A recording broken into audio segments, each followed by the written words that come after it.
A very good morning to all of you students. In our chapter that is sexual reproduction in flowering plant, now we will study about the female part of a flower and their function, how they reproduce, the process of reproduction and so start करते हैं। सबसे पहली चीज इसमें आती है कि हमने जब 11th में भी मैंने आप लोगों को बताया था कि एक फ्लावर में अगर मैं कहूँ कि उसका फीमेल पार्ट कौन सा है, फीमेल पार्ट कौन से होते हैं फ्लावर के, कौन से होते हैं? Stigma, style and ovary. अगर केवल हम एक बहुत छोटे से पोर्शन को ले रहे हैं, हम ज्यादा को ले ही नहीं रहे क्योंकि मेन पोर्शन जो है हमें केवल उसे दिखाना है। ये हो गया आपका स्टिग्मा, राइट, ये स्टाइल, ये ओवरी। ओवरी जिसके अंदर ओव्यूल होता है, वो मेन ऑर्गन जो कि अल्टीमेटली एक सीड प्रोड्यूस करने के लिए रिस्पॉन्सिबल है, दैट इज ओव्यूल, ओवरी के अंदर बैठा हुआ, राइट। सो यहाँ पर से हमें पता चला कि ओवरी वो है जिसके अंदर में ओव्यूल होता है जो कि अल्टीमेटली एक सीड प्रोड्यूस करने में हेल्प कर रहा है with the help of pollen, right.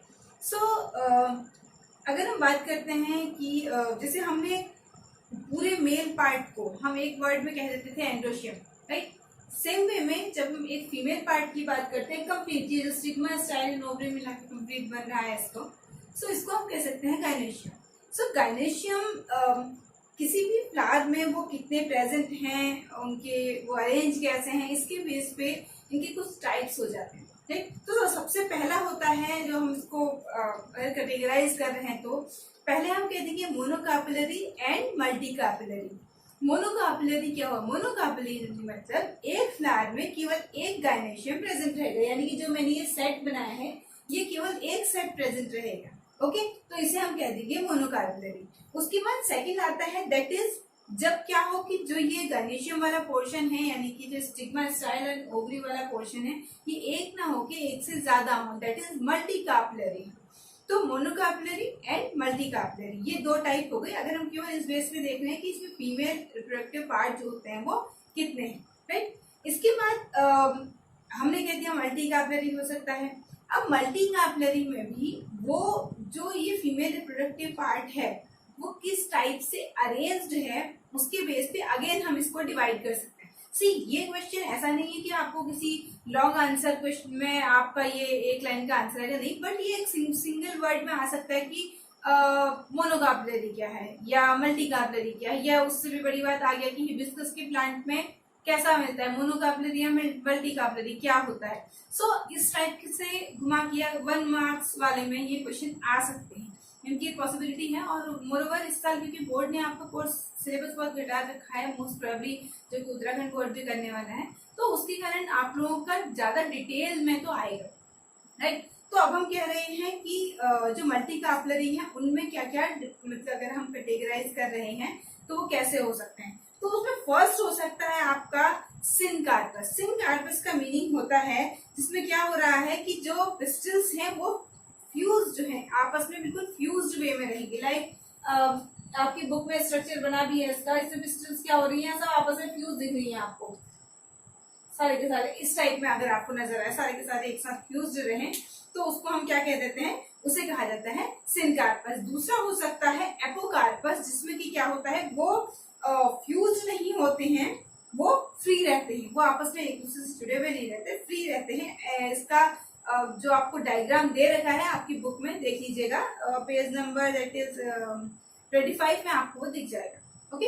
ये हो गया आपका कौन कौन सा हम जिसे कह रहे हैं एपोकार्पस एंड सिनकार्पस। अब हम आते हैं अपने मेन टॉपिक पे, दैट इज जो हमारा मेन इसमें है। जैसे हमने जो बात करी थी इससे पहले हमने माइक्रोस्पोरेंजिया कहा था, जो मतलब जिससे कि पॉलन बन रहे थे, उन सेल्स के बारे में जब हमने पढ़ा था माइक्रोस्पोरेंजियम का हमने पूरा स्ट्रक्चर देखा था। फिर उससे एंथर में जो ये होता है उसके बाद फिर उनसे कैसे एक पॉलन जनरेट हो रहा है वो हमने देखा था। सेम वे में जो फीमेल सेल्स जिसके कारण की एक एग जनरेट हो रहा है उस पोर्शन को कह रहे हैं हम मेगास्पोरेंजिया, ठीक है। तो मेगास्पोरेंजिया हो गया, यानी कि ओव्यूल जिसे हम कह सकते हैं, मतलब अगर हम नॉर्मली कहें तो ओव्यूल कह देंगे, लेकिन अगर हम ये उसको डिटेल में समझना चाहें तो वो क्या है कि जो फीमेल एग मीन्स एक एग को रिप्रोड्यूस करने वाला जो सिस्टम है वो हो गया आपका मेगास्पोरेंजिया, राइट। सो अभी हम मेगास्पोरेंजिया के बारे में इससे आगे देखेंगे। उससे पहले एक छोटा सा काम कर लेते हैं। एक हम स्ट्रक्चर देख लेते हैं कि एक किसी भी प्लांट में, किसी भी हमने एक्सवाइजेड जो भी प्लांट है उसकी हम बात करें, उसमें अगर हम कह रहे हैं कि एक ओव्यूल का स्ट्रक्चर कैसा होता होगा। एक प्लांट में ओव्यूल जो लगा है, देखिए यहाँ पर जो ये ओवरी है, ओवरी के अंदर ये ओव्यूल है, ये कैसे, इसका स्ट्रक्चर क्या है और ये कैसे लगा है। तो यहाँ पर स्ट्रक्चर बना है, आई होप ये थोड़ा बहुत नजर आ रहा होगा। इनकेस नजर नहीं आता है, आपकी बुक में ये स्ट्रक्चर दिया हुआ है तो आप वहां से इसको देख सकते हैं। मैं केवल यहाँ पर बोलते जाऊंगी तो आप लोग उससे अपनी बुक में से आपसे टिक करते जाएंगे, राइट। तो ओव्यूल के जो मेन पोर्शन रहते हैं, इनकेस अगर मैं कहूँ तो उसमें कौन कौन से मेन पोर्शन रहते हैं। देखिए, ये ओव्यूल का वो पोर्शन है जो कि आपका जो ओवरी से अटैच्ड रहता है, दिस वन, ठीक है, ये बाहर की ओर को जो आता है। उसके बाद में ये दो एंड इसमें मिलते हैं, जो नीचे की ओर को आपको दिख रहा है इसे चलाजल एंड कहते हैं, और जो ऊपर की ओर दिखता है इसे माइक्रोपाइलर एंड कहते हैं। इसे माइक्रोपाइलर एंड क्यों कहते हैं, क्योंकि अब आप इसके स्ट्रक्चर में देखिए, बीच में मैंने यहाँ पर अगर आप देखेंगे आपको एक बीच में स्पेस, ब्लैंक स्पेस दिख रहा है, जो कि जो भी हमारा एम्ब्रियोसाइक है उस तक एक पोर टाइप कुछ क्रिएट होगा। ये बहुत बड़ा है इसलिए आपको लग रहा है कि बहुत बड़ा स्पेस है, बहुत माइन्यूट सा एक पोर होता है। तो जो माइन्यूट सा पोर होता है इसे माइक्रोपाइल कहते हैं, और इसी माइक्रोपाइल के कारण जिस साइड वो माइक्रोपाइल होता है उस साइड के एंड को माइक्रोपाइलर एंड कहते हैं, राइट। तो यहाँ पर हो गया माइक्रोपाइल। माइक्रोपाइल काम ये करता है कि जो भी अंदर ओव्यूल होता है उसको जो ऑक्सीजन की उसकी रिक्वायरमेंट होती है, उस ऑक्सीजन की रिक्वायरमेंट को फुलफिल करने के लिए यहाँ पर एक छोटा सा एक वो रहता है, पोर रहता है, जिसके थ्रू ऑक्सीजन, एयर की ऑक्सीजन अंदर आ सकती है एंड उसको जितने भी उसकी मेटाबॉलिक एक्टिविटीज हो रही है उनके लिए उसको जो भी नीड है वो कंप्लीट हो सकती है। अब इससे बाकी अगर हम पार्ट देख लें वो कौन कौन से होते हैं। ये जो एम्ब्रियोसाइक है इसके जस्ट बाहर का जो पोर्शन होता है, एक बहुत लार्ज मास का बना हुआ पोर्शन होता है, इसे न्यूसीरस कहते हैं। न्यूसीरस का मेन जो फंक्शन होता है वो दो होते हैं। पहला तो ये है कि ये क्या कहता है, जो आपका एम्ब्रियोसाइक है उसे प्रोटेक्शन दे रहा है बाहर से, प्लस दूसरी चीज ये रहती है कि इसमें एबंडेंट फूड रिजर्व होता है, जो कि जो भी हमारा एम्ब्रियोसाइक है उसके जब तक उसका पूरा प्रॉपर डिवीजन, मतलब उसका फर्टिलाइजेशन हो रहा है, देन उसमें डिवीजन हो रहा है, उन सारे पीरियड में उसको फूड प्रोवाइड करने का काम जो कर रहा होता है वो न्यूसीरस कर रहा होता है, राइट।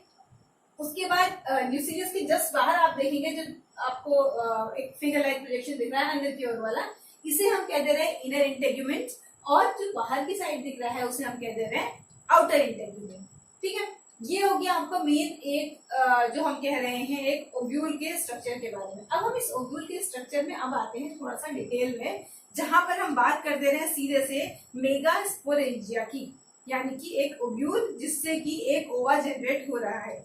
सो मेगास्पोरेंजिया की अगर हम बात करें तो इसका जो हम कह रहे हैं कि इसमें डिवीजन स्टार्ट होता है, अल्टीमेटली इससे एग प्रोड्यूस होता है। जो एग क्या करता है, अल्टीमेटली वो फ्यूज करता है जो पॉलन है उसके साथ में, और उसके बाद सीड प्रोड्यूस करता है, जो कि मतलब एक प्लांट के लिए उसकी प्रजननी है। तो अभी इसमें ये काम कैसे हो रहा है, सबसे पहली बात, इस जो ओव्यूल है इसके अब हम डिटेल और डिटेल स्ट्रक्चर कर रहे हैं। जो ये अंदर वाला पोर्शन देखिए, केवल इसका अब हमने कट ले लिया है। इसमें देखिए आपको क्या क्या नजर आ रहा है, केवल इतने को लिया है, आप इतना याद रखिए, केवल इतने पोर्शन को लिया है, न्यूसीलस प्लस अंदर का जो आपका एम्ब्रियोसाइक जिसे लिखा हुआ है उतने से पोर्शन को हमने लिया है, और अब हमने उसका डिटेल स्टडी किया है। उसमें आपको क्या क्या दिखेगा, उसमें बाहर देखिए, और इसमें जो आपको लिखा गया है माइक्रोपाइलर एंड, इसका यूज ये होता है कि आप जब हमने ओव्यूल का स्ट्रक्चर पढ़ा रखा उस समय हमने आपको बताया है कि माइक्रोपाइलर एंड किस साइड है और चलाजल एंड किस साइड है। तो आपको जब भी ये लिखा हुआ दिखेगा उससे आप रिलेट कर सकते हैं कि किस साइड की बात हो रही है, राइट। एक ओव्यूल में वो कहाँ पर है, किसकी बात हो रही है। सो ये एक माइक्रोपाइलर एंड की साइड से हम देख रहे हैं इसको। तो बाहर की ओर जो ये पूरा एक मास ऑफ सेल आपको नजर आ रहा है, दैट इज न्यूसीलस। न्यूसीलस के बारे में मैंने पहले बता दिया, ये क्या होता है, एबंडेंट इनके पास फूड रिजर्व रहता है, जो कि अल्टीमेटली एक जब तक ये सीड प्रॉपर डेवलप नहीं होता तब तक उसके पूरा फूड रिजर्व का काम कर रहा होता है, राइट। सेकंड इसके अंदर होता है आपकी मेगास्पोर मदर सेल। ये मेगास्पोर मदर सेल वो है जो अल्टीमेटली क्या करती है, एक एग प्रोड्यूस करती है। वो एग जिससे कि एक पॉलन आता है, फ्यूज होता है, फर्टिलाइजेशन होता है और सीड बनता है। तो ये जो मेगास्पोर मदर सेल होती है, अब आगे के मैंने 2 डायग्राम इसमें छोड़ दिए हैं बिकॉज वो बनाने में बहुत ज्यादा टाइम लग जाता है, इट्स ऑलरेडी वेरी लेट। तो इसमें दो डायग्राम ऐसे आएंगे कि जैसे इसमें मैंने आपको मेगास्पोर मदर सेल दिखा रही थी, एक सिंगल मेगास्पोर मदर सेल नजर आ रही है आपको। बट इसके बाद जो सेकंड स्टेज आती है उसमें ये होता है कि मेगास्पोर मदर सेल डायड हो जाते हैं, मतलब यहाँ से इसमें एक माइटोटिक डिवीजन होता है और ये एक जो है ये दो में डिवाइड हो जाता है यहाँ से, ठीक है, दो बन जाएंगे। इसके बाद अगेन एक और माइटोटिक डिवीजन होता है जिससे कि मेगास्पोर टेट्राड बन जाते हैं, मेगास्पोर मदर सेल का टेट्राड बन जाता है। अब मेगास्पोर की स्पेशलिटी ये होती है कि देखिए अभी तक हमने इसे मेगास्पोर मदर सेल कहा, टेट्राड बन गए, तो क्या टेट्राड से फिर हम कहते हैं कि चार एक साथ एग प्रोड्यूस हो सकते हैं? नहीं, मेगास्पोर मदर सेल की एक स्पेशलिटी होती है कि जब ये टेट्राड के फॉर्म में आता है तो टेट्राड मीन्स इसके अंदर चार पार्ट हो चुके हैं, जैसे मैंने यहाँ पर एक बना रखा है तो अब इसमें ये चार ऐसे ऐसे पार्ट हो चुके होंगे और बाहर से न्यूक्लियस वाला पोर्शन आ रहा होगा, ऐसे ऐसे जो सेल्स हमने दिखाई पाए, ठीक। तो जब ये टेट्राड बन जाता है तो इसमें स्पेशलिटी क्या होती है, देखिए वैसे आपको चारों इक्वली कैपेबल नजर आएंगे, स्ट्रक्चर में बराबर हो सकते हैं, सारी चीज बराबर होंगी, लेकिन जैसे ही ये टेट्राड बनते हैं इनमें नेचुरली एक प्रोसेस है जिसके थ्रू क्या हो जाता है, तीन सेल, कोई भी तीन सेल, मान लीजिए मैंने इनको कह दिया ये और ये, तीन सेल जो है खुद ही डिके कर जाती हैं, केवल एक सेल वो होती है जो कि आगे की प्रोसेस करती है और जिसके कारण अल्टीमेटली एक एग प्रोड्यूस होता है। क्योंकि अगर हम एक फीमेल, हम गाइनोशियम की बात कर रहे हैं या हम कह दे रहे हैं कि हम किसी एक ओव्यूल की बात कर दे रहे हैं, तो उसमें एग केवल एक प्रोड्यूस हो रहा है, उस एक एग को प्रोड्यूस करने वाला जो ये आपका टेट्राड है इनमें से कोई एक प्रोड्यूस कर रहा होता है, ठीक है। बाकी तीन जो होते हैं वो डीजेनरेट हो जाते हैं, वो खुद खत्म हो जाता है, चार बनने के बाद तीन खत्म हो जाएंगे, एक रहेगा।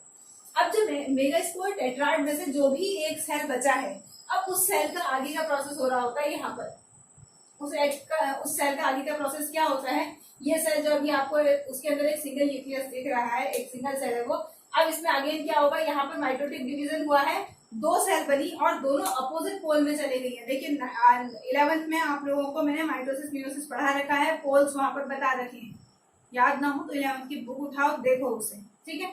तो ये अपोजिट पोल में चले गए क्योंकि ये दो माइटोटिक डिवीजन हुआ और ये दो सेल बन गई।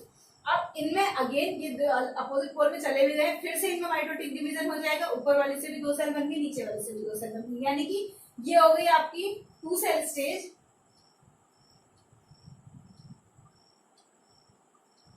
ये हो गई 4 सेल स्टेज, ये वाली तो 8 दिख ही रही है, ठीक है। अब देखिए क्या होता है, 2 सेल स्टेज बनी, 4 सेल स्टेज बनी, उसके बाद अगेन क्या हुआ, इसमें एक और बार माइटोटिक डिवीजन हुआ जिसके थ्रू 8 सेल्स बन गई हैं, 8 सेल बनी हुई हैं। लेकिन ये 8 सेल अब क्या करती हैं, अब ये मैच्योर होना स्टार्ट करती हैं।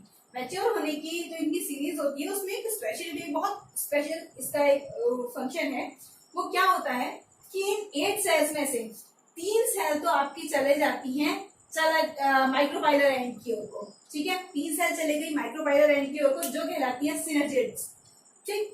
उसके बाद 2 सेल जो होती है वो आपकी सेंट्रल में बैठे रहती है, बिल्कुल सेंट्रल में बैठे रहती है, अभी वो बैठी है, अभी उन्होंने आगे कुछ नहीं कर रहे हैं, 2 सेंट्रल में बैठ गई, 3 आपकी चले जाती हैं चलाजल एंड की ओर को, ठीक है। जो चलाजल एंड की ओर को जा रही है उनको कहते हैं एंटीपोडल, जैसे हमने कहा माइक्रोपाइलर एंड की ओर को जाने वालों को कह रहे हैं सिनर्जिड्स, वैसे ही जो चलाजल एंड की ओर को चले गई हैं उनको कह दे रहे हैं एंटीपोडल। अब इस वाला जो ये वाला डायग्राम है अब इसे रिवर्स कर दिया गया है, रिवर्स करने का रीजन क्या है फिर बताऊंगी। तो ये इसके बाद जो एक fully functional mature embryo sac है उसमें आपको क्या क्या नजर आएगा, 3 सेल आपकी एंटीपोडल्स कहलाएंगी, ये कौन से एंड पे है, चलाजल एंड पे, ठीक है, ये आपकी एंटीपोडल्स कहला रही है जो कि एक उन्होंने एक पोर्शन लिया है वहां पर ये अपना फिक्स हो गई है। 3 सेल ऐसी हैं जिन्हें हमने सिनर्जिड्स कहा था, तो ये सिनर्जिड्स कहाँ चले गई हैं, ये आपके माइक्रोपाइलर एंड की ओर को चले गई हैं, और माइक्रोपाइलर एंड की ओर जाके इनका भी ऐसा हुआ है कि उन्होंने भी एक एक स्पेस ऑक्यूपाई किया है और उस स्पेस में एक एक सेल लिए एक साथ अलग अलग, मतलब आपस में फ्यूज नहीं हुई है लेकिन अलग अलग इनके एग्जिस्टेंस है। बट 2 सेल जो थी, जो कि जो सेंट्रल सेल है वहां पर की ओर को रुकी थी, हमने यहाँ पर बात भी करी थी, ये दोनों सेल आपस में फ्यूज हो जाती है, ये अब इनकी एग्जिस्टेंस एक सिंगल सेल की तरह न रह के एक 2n वाली सेल की जैसी हो जाती है। क्योंकि देखिए जब भी हम बात कर रहे हैं कि डिवीजन हो रहा है, यहाँ पर बाकी ये जो एंटीपोडल्स हैं या जो सिनर्जिड्स हैं इन सब में हैप्लॉइड नंबर ऑफ क्रोमोसोम होता है, लेकिन जो आपके सेंट्रल सेल है यानी कि जो पोलर न्यूक्लियाई है, देखिए ये भी सेल तो क्या थी, ये भी तो अलग अलग सेल थी, राइट। लेकिन ये दोनों, और हर सेल में क्या होता, n नंबर ऑफ क्रोमोसोम होते, राइट। ये भी n होता, ये भी n होता, बट ये दोनों फ्यूज हो गए थे, ऑटोमेटिकली क्या बन गया, 2n बन गया। तो बाकी आपकी 3 सेल ऊपर, 3 सेल नीचे, और ये जो 2 सेल है हम इनका इंडिविजुअल एग्जिस्टेंस नहीं रहता, इनको एक कंबाइनली एक ही सेल अकाउंट किया जाता है। तो इसलिए अगर ये पूछा जाए कि एक मैच्योर एम्ब्रियो सेट में कितनी सेल होती है या उसको हम कितनी सेल स्टेज कह सकते हैं, तो वो 7 सेल स्टेज कहलाती है, क्योंकि हम इसे काउंट तो 7 ही कर सकते हैं। पोलर न्यूक्लियाई को अब हम 1 काउंट कर रहे हैं, ऑल्दो वो 2n नंबर वाली है, लेकिन काउंट उसे 1 किया जाता है। इसलिए जो आपको मैच्योर एम्ब्रियो सेट होता है उसे 7 सेल स्टेज कहा जाता है, ठीक है। 3 ऊपर हो गए एंटीपोडल, 3 नीचे हो गए आपके सिनर्जिड्स, 1 हो गई आपकी पोलर न्यूक्लियाई, यानी कि वो 2n नंबर वाली होती है। अब जो इनमें से सिनर्जिड्स हैं, सिनर्जिड्स में से 2 तो आपके रहते हैं, सिनर्जिड से रहते हैं, मीन्स उनका जो भी आगे फर्टिलाइजेशन की प्रोसेस में कोई रोल नहीं होता, लेकिन थर्ड सेल जो होती है वो होता है वो एग, जिसने फर्टिलाइजेशन की प्रोसेस को कंप्लीट करना है। सिनर्जिड्स के साथ ही वो वाला एग जो होता है प्रोड्यूस हुआ होता है, मतलब जो 3 सेल नीचे गई थी, इन 3 में से एक एग बनता है, 2 सिनर्जिड्स बन जाते हैं, ठीक है। यही एग होता है जो प्रोड्यूस फर्टिलाइज होता है, फर्टिलाइजेशन के बाद वह सीड प्रोड्यूस करता है। तो ये हो गया आपका एक मैच्योर एम्ब्रियो सेट का स्ट्रक्चर। अब हम बात करते हैं कि चलो ठीक है, यहाँ पर तक तो हो गया, हमने जो ये वाला पूरा प्रोसेस है, अगर मैं यहाँ पर से कह दे रही हूँ कि जहां से मैंने आपको ओव्यूल का पार्ट दिखाया वहां से लेके मैच्योर एम्ब्रियो सेट के बनने तक का जो प्रोसेस होता है, इसको ही कहते हैं मेगा स्पोरोजेनेसिस। जैसे माइक्रो स्पोरोजेनेसिस पढ़ा था, जहां पर एंथर से हमने एक स्ट्रक्चर बनाया था, that um kind of structure बना था एक, और उस स्ट्रक्चर में अल्टीमेटली हमने पॉलन बनते हुए दिखाए थे, जो कि माइक्रोस्पोर मदर सेल से बन रहे थे। तो वो माइक्रोस्पोरोजेनेसिस थी, ये आपकी क्या है, मेगा स्पोरोजेनेसिस, जहां पर मेगास्पोर मदर सेल के कारण क्या हो रहा है, अल्टीमेटली एक एग प्रोड्यूस हो रहा है, राइट। तो यहाँ पर फर्स्ट स्टेज जहां पर कि आपको पार्ट ऑफ ओव्यूल लिखा है, वहां से लेके मैच्योर एम्ब्रियो सेट तक का कंप्लीट स्ट्रक्चर जब आप बनाते हैं, तब आप इसको मेगा स्पोरोजेनेसिस कह सकते हैं, राइट। तो ये हो गया आपका मेगा स्पोरोजेनेसिस की कंप्लीट प्रोसेस। अब इसके बाद आता है मेगा स्पोरोजेनेसिस हो गई, मीन्स अब जो ये प्लांट है, जिस भी फ्लावर के अंदर ये फीमेल पार्ट बैठा हुआ है, ये अब रेडी है फर्टिलाइजेशन के लिए, अब जाके ये रेडी है, राइट। अब इसके बाद बात आती है कि ठीक है रेडी तो है, लेकिन अब क्या, प्लांट तो अलग अलग भी हो सकते हैं, दूसरी जगह हैं या क्या है, उनके बारे में अब देखना है। पॉलिनेशन, अब जो नेक्स्ट प्रोसेस आएगी वो होगी पॉलिनेशन। पॉलिनेशन मतलब पॉलन्स का मूवमेंट हो रहा है कहाँ की ओर को, जो हमारा फीमेल पार्ट है उसकी ओर को, जो भी हमारा फीमेल पार्ट है। अब देखिए ऐसा होता है कि अगर काफी प्लांट ऐसे होते हैं जो हर्माफ्रोडाइट होते हैं, मीन्स कि जिनमें हम कह सकते हैं कि मेल और फीमेल दोनों पार्ट जो है वो एक ही फ्लावर में, जैसे हमने हिबिस्कस देख रखा है, हमने रोज देख रखा है, इन सब में ये क्या है, मेल और फीमेल पार्ट दोनों ही एक प्लांट में होते हैं। ये मैंने आप लोगों को 11th में बता भी रखा है। बट काफी ऐसे प्लांट होते हैं जिनमें मेल और फीमेल जो फ्लावर होते हैं वो अलग अलग लगते हैं, अलग अलग प्लांट में लगते हैं। तो इन सब के बेस पे हम जो ये पॉलिनेशन की प्रोसेस हो रही है, मतलब पॉलन का मूवमेंट जो हो रहा है, इसको हम डिवाइड कर सकते हैं 3 पार्ट्स में। तो सबसे पहला इसमें पार्ट, जो सबसे पहला कैटेगरी हो सकती है, उसे हम कहते हैं ऑटोगेमी। ऑटोगेमी का मीन्स है वही प्लांट है, उस प्लांट का एक ही फ्लावर है, उसी फ्लावर के मेल पोर्शन से, मीन्स एंथर से पॉलन्स निकलेंगे और उसी फ्लावर के जो स्टाइल है उसके थ्रू होते हुए style, stigma style and then ovule में वो पहुंच रहे हैं। मीन्स एक ही फ्लावर है, फ्लावर के मेल पार्ट से फीमेल पार्ट में पॉलन्स का जो है मूवमेंट हो रहा है। इसमें कोई दूसरा मतलब कोई ना हमें किसी एजेंट की जरूरत है ना कुछ है, वो ऑटोमेटिकली हो सकता है, राइट। अब ऑटोगेमी में 2 टाइप के फ्लावर्स होते हैं जो जिनमें ऑटोगेमी होती है। तो ये जो 2 टाइप के फ्लावर्स होते हैं, इनमें से एक को कहा जाता है आपका चेस्मोगेमस और दूसरे को कहा जाता है एनाइसोगेमस। तो जो चेस्मोगेमस होते हैं, चेस्मोगेमस एंड सॉरी क्लीस्टोगेमस, राइट। तो जो चेस्मोगेमस होते हैं, इनके क्या है, ये कौन से फ्लावर हुए जो कि ओपन रहते हैं, ये हमेशा ओपन रहते हैं। जैसे कि अगर मैं चेस्मोगेमस का एग्जांपल कह लूं तो हिबिस्कस टाइप के जितने भी हैं कि चेस्मोगेमस है, ओपन रहते हैं। मीन्स इनकी आप देखेंगे, अगर हम एक फ्लावर की बात करें तो फ्लावर में हमने कौन कौन से पार्ट पढ़ रखे हैं, उसके सेपल पेटल हो गए और जो भी हमारा मेल और फीमेल पार्ट है वो हो गए। तो जो इसके सेपल पेटल अगर पूरे के पूरे ओपन है, तो यानी कि मेल और फीमेल पार्ट एयर में ओपन है, राइट। तो इस टाइप के जो फ्लावर्स होते हैं इन्हें हम कहते हैं चेस्मोगेमस। और उसके बाद दूसरे होते हैं आपके क्लीस्टोगैमस। ये ऐसे फ्लावर होते हैं जो कभी ओपन नहीं होते, ये हमेशा क्लोज स्टेज में ही रहते हैं, यानी कि इनकी जो फ्लावर बड्स होती है वो हमेशा क्लोज रहती है और इनके मेल और फीमेल पार्ट उसके अंदर ही रहते हैं। तो जितने भी आपके क्लीस्टोगैमस फ्लावर्स होते हैं इनकी स्पेशलिटी ये होती है कि इनका सीड हमेशा प्योर सीड होता है, इनमें कोई भी चांस नहीं होता कि कहीं और से आर्टिफिशियल हाइब्रिडाइजेशन हो जाएगा या कहीं बाहर से किसी दूसरे से। इनकी जो ब्रीड होती है वो हमेशा कितनी ही जनरेशन हो जाए, generation to generation breed pure ही रहती है, इनकी प्योर लाइन रहती है, मीन्स कभी हाइब्रिड नहीं बन सकते वो। क्यों? क्योंकि फ्लावर है ही क्लोज, तो उसमें हाइब्रिड बनने के चांस ही कैसे हैं? वो तो फ्लावर क्लोज है, अंदर ही एंथर डेवलप हुआ, एंथर मैच्योर हुआ, उसके बाद जो ओव्यूल है वो मैच्योर हुआ और उसमें जाके फिर अल्टीमेटली मेगास्पोर मदर सेल ने एक एग प्रोड्यूस कर दिया, तो वहीं से उनका फर्टिलाइजेशन हो गया और वहीं सीड डेवलपमेंट हो गया। तो ऐसे केस को हम कहते हैं क्लीस्टोगैमस। ठीक है, तो ये दोनों के दोनों क्लीस्टोगैमस और चेस्मोगैमस के एग्जाम्पल किसके रहते हैं? ऑटोगैमी के रहते हैं। इसके बाद जो दूसरा टाइप आता है वो आता है गाइटोगैमी। गाइटोगैमी में क्या होता है कि ये ऐसे टाइप का पॉलिनेशन है जिसमें कि प्लांट सेम है, एक ही प्लांट है बट फ्लावर अलग अलग है। मीन्स मान लीजिए आपके यहाँ जैसे हिबिस्कस होगा आपके घर में, तो हिबिस्कस के प्लांट पे आप ये मानिए कि एक हिबिस्कस के प्लांट का जो एंथर है वो उड़ के आ रहा है, उसी जो वो प्लांट सेम रहेगा लेकिन उसी के दूसरे फ्लावर में आके वो उसे हाइब्रिडाइज कर रहा है। राइट, तो ऐसे वाला केस जो हो जाएगा जहां पर कि क्या हो रहा है, एक ही प्लांट में दो फ्लावर्स के बीच में ही पॉलिनेशन, दो फ्लावर्स के बीच में पॉलिनेशन हो रहा है लेकिन एक ही प्लांट में हो रहा है। ऐसा नहीं है कि वो दूसरे प्लांट से उड़ने वाला कोई चांस इसमें नहीं होता। अब उनको हम कैसे डिवाइड करते हैं इसके आगे बताऊंगी। तो ये आपका हो गया सेकंड। अब इसके बाद नेक्स्ट आपका आता है जीनोगैमी। जीनोगैमी का क्या मतलब होता है? जीनोगैमी का मतलब होता है इसमें प्लांट ही अलग अलग होते हैं। एक प्लांट है जिसमें कि फ्लावर है जिसके फ्लावर को फर्टिलाइज करने के लिए किसी दूसरे प्लांट से उड़ के पॉलन आएगा और उसको हाइब्रिडाइज करेगा, उसको फर्टिलाइज करेगा। राइट, तो ये जो प्रोसेस होती है इसी को कहते हैं जीनोगैमी। अब तो तीन टाइप के पॉलिनेशन हो गए आपके, एक हो गया ऑटोगैमी, दूसरा हो गया हेटेरोगैमी एंड तीसरा हो गया जीनोगैमी। ठीक है, तो इन तीनों में हमने डिफरेंस देख लिया। ऑटोगैमी मीन्स जो सेम फ्लावर के अंदर में ही पॉलिनेशन हो जा रहा है। हेटेरोगैमी हो गया जहाँ पर कि क्या हो रहा है, एक फ्लावर से दूसरे फ्लावर, प्लांट सेम है, एक फ्लावर से दूसरे फ्लावर में हो रहा है।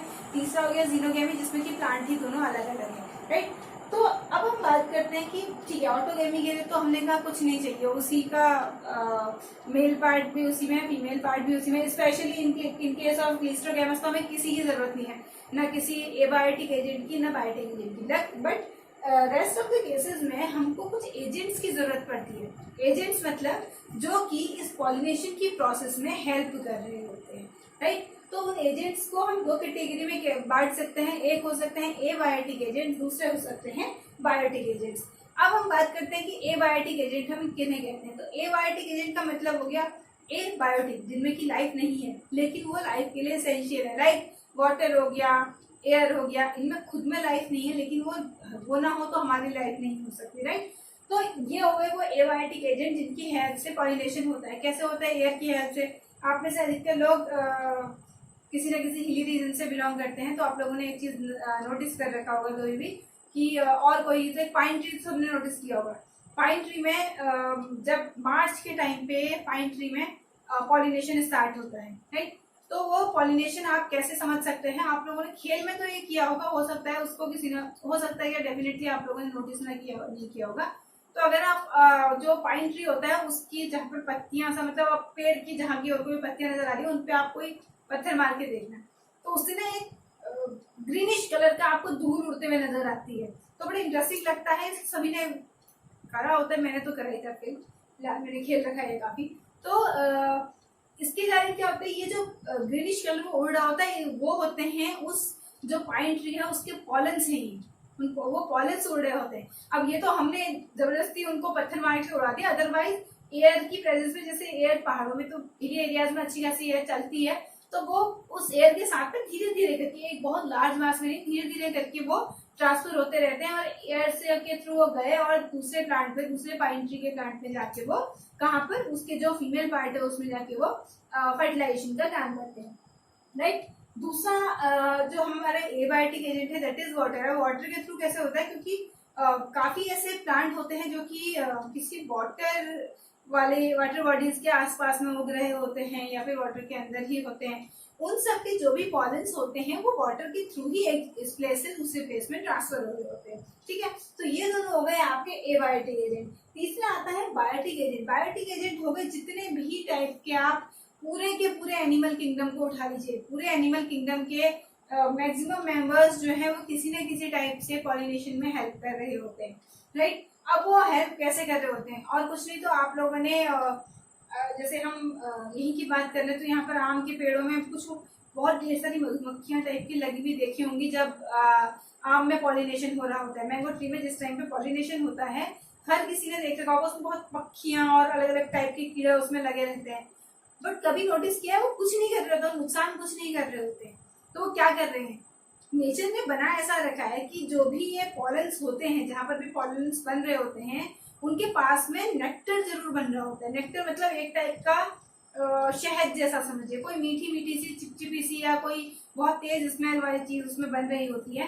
तो ये जितनी भी मक्खियां होती हैं या हम कह दें मधुमक्खी होगी, मतलब आप हनी बी की बात कर लीजिए, कोई नॉर्मल जो छोटे मोटे और जितने भी इंसेक्ट्स होते हैं, वो उसकी स्मेल से या उसके टेस्ट से या उसके कलर से अट्रैक्ट होके उस और आते हैं और उन पे लगे रहते हैं, ठीक है। अब वो एक बार उस पे लगे हैं और इन जितने भी ये इंसेक्ट्स होते हैं इनकी स्पेशलिटी क्या होती है कि इनके जो पैर होते हैं, जितने भी, अब अगर मैं हनी बी की भी बात करूँ किसी की भी, इनके पैरों में नीचे की ओर से हल्का कुशन सा होता है।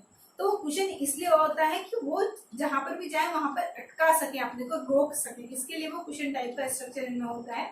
तो ये उस कुशन टाइप के स्ट्रक्चर के थ्रू जैसे एक उसमें बैठे तो वहां से जब भी बैठेंगे तो कुशन टाइप के स्ट्रक्चर में क्या होगा, वो पॉलर्स आके चिपक जाएंगे। इसके बाद जब दूसरे प्लांट में जाके बैठेंगे तो वहां जब भी बैठेंगे तो उनके वो पॉलर्स जो है वहां पर छूट जाएंगे एंड अल्टीमेटली वो पॉलर्स कहाँ पहुंच जाएंगे, stigma then style then ovary में पहुंच जाएंगे और फर्टिलाइजेशन की प्रोसेस को कर देंगे।